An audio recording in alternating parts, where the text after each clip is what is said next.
Welcome everybody.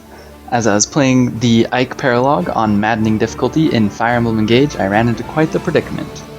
Yes, that's my army tucked into the corner, surrounded by the max amount of enemy units possible on a map. I actually hit the unit cap on this map, and I thought that it was really interesting, but it also provided a great grinding opportunity, so I wanted to show what happened here.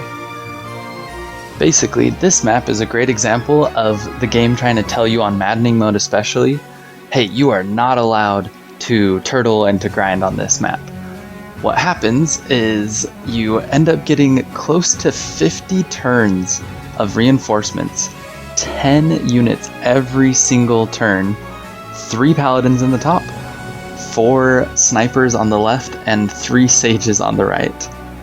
Every single turn for up until around turn 50. I wish I would have taken account of the exact turn, but by the time I thought to do it, my time crystal couldn't go back that far, but they had definitely stopped by turn 55. So I'm assuming it basically ended around turn 50. And not only is this absolutely insane amounts of reinforcements, but after a few turns, they start spawning in with Void Curse, which means that they do not give any experience for killing them. So yeah, this is a perfect example of the game saying, hey, you're not allowed to turtle and to grind experience in this map. And so of course, I like taking that, as a challenge and doing my best to drain every single drop of EXP out of it. And honestly, the setup wasn't even that crazy. I just pushed to that kind of bottom left corner as fast as I could when the map started, and as you can see, that very bottom 1 tile wide choke point is absolutely perfect for the classic archer in front AI shenanigans. And with the time crystal, it's even easier to set up than normal. You just basically trick the AI into whether that be the archer running forward by themselves, or if you put a juicy target, maybe a flyer, that survives one shot right behind your front unit, then the archer will just run forward, get that, and then you can move him away, and he's stuck there, but he completely blocks everybody else out. And then I also got a guy with a steel lance behind him, so couldn't hit. And then on the top left of my little corner is where the real work came in. So you have these 2 choke points, which are, pretty handy, very good choke points. But the problem is this is where the sniper reinforcements spawn in. And with that being 4 sniper reinforcements, they spawn in basically right where that choke point is. And by having your units there, it was actually kind of nice. Most of the time, I was able to only get 2 of the snipers to spawn within my wall. On like a couple of the turns, maybe just because enemies started piling up even more outside of the blockage, then I got 3 of the snipers that spawned inside my wall. And so you just need to have enough firepower to kill all of those units on the turn that they spawn inside of your wall, and then you have this perfect little choke point that only has 3 spots to cover the entire map's worth of reinforcements. And so with that, you get that set up, and it's absolutely amazing. It's pretty easy, especially, if you've been playing on Maddening Mode, you probably have been trying to make your units as overpowered as possible. And for this, I did use the Tiki DLC ring, which made it way easier. You can do it without it, of course. It'll just probably require more stabs or vulneraries. And so once this wall was set up, I just had Yunaka use that Life Sphere Plus or whatever was on it at the time to get the massive healing, and then she could never die in her lane. I ended up switching units around a little bit, so this isn't how it first got set up, but this was by far the best way to do it. Where then Louis was holding in this checkpoint, they couldn't even do any damage to him, they're sword paladins, so they just don't bother attacking, and then you can stick anybody down in that bottom choke point because they can't even be attacked because the enemy archer clogging them up. So really easy to set up. And then from there, I just started going through trying to eliminate all of the 3 range enemies first, especially magic enemies.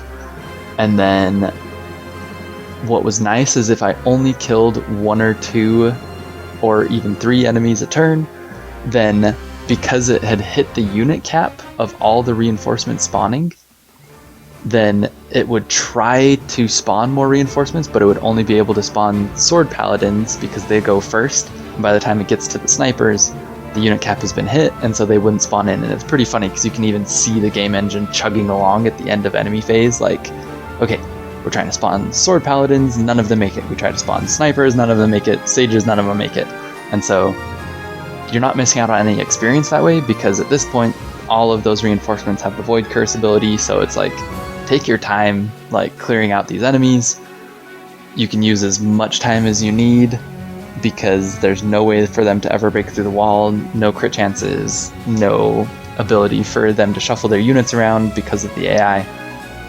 And then after clearing through all of the ranged enemies, I just slowly worked my way around, killed every single enemy on the map, and then used Tiki on Yunaka to collect the Emblem energy, use the Divine Blessing that gives like about 20 to 30 experience depending on what levels your units are that you're using it on. And, you know, outside of killing the absolute insane mass of enemy units, got another 2 free levels on Yunaka just by using the Tiki ability and all of the Emblem energies around the map, and then killed Ike and finished it off. So I thought this was hilarious how much they didn't want you to be able to do this, and how much it is totally still possible, and honestly not even too difficult. Like, I had a lot more resources at my disposal that I could have used. Everything from, I probably could have had a higher level Corrin support, which I did not. I just had it on Jean as like healer leveling up, so it only ever got to level 4 in this battle. That you can root enemies in place, help use that to like prevent enemies from shuffling around when you're clearing through them. You could use obstruct staves, entrap staves, even if you have those at the time, to suck in some of the longer range enemies and then eliminate them before they can cause a problem. So there's a ton of ways that you can mess around with this map and just get a boatload of experience. And it was pretty hilarious because I did this before chapter 16 on Maddening Mode. And then just with the basically 2 to 3 levels that I got on all of these characters I used, I didn't have a difficult time on the main story of Maddening chapters for like another 3 chapters in a row. I just felt like way over leveled. So this is a very powerful tool to use on Maddening Mode if you're struggling. With that, I will say probably one of the best tools that I had was Byleth on Anna. Oh, so maybe I did it before chapter 17, because I think, yeah, I did it before chapter 17, not 16, because I had Erica and Byleth. But yeah, with Byleth, if you put Byleth on a mystical unit, so that's like sages, or, you know, if you're still not promoted, a mage like Anna was in this, then the engage little weapon that he gives is the Thrysis, which, you know, one of the most broken things ever in the history of Fire Emblem, introduced in 3 houses. They bring it back just a little bit into this, and it, again, is one of the most broken things in the game. So it gives you +2 to all magic, or attack magic range. And then with a Thunder Tome, you then have 5 range thunders, which can clear out all of the 3 range people before they get close enough to actually be able to damage your units. And so I just turn that bottom choke point. I could use the 3 range and then dance and move back away if I was in range of any other enemies to charge up the engage meter, and then I can use the engage and then have 5 range thunders to be able to snipe any of the long range people. I also used Lyn on my avatar to be able to snipe some of those 3 range sages with the Astra Storm. And it was pretty easy to charge up as well. I just replaced Louis in the checkpoint with the Allier avatar character with a shielding fist art. And they took like 3 damage, which, having Corrin's little support ability that he heals people at the end of your turn, I could just heal for free and not even spend any resources. Of course, I could just use staves to level up too if I wanted.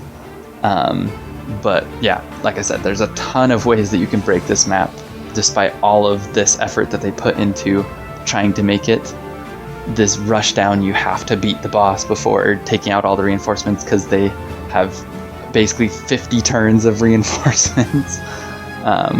And so I just thought that it was hilarious and wanted to share that with you all.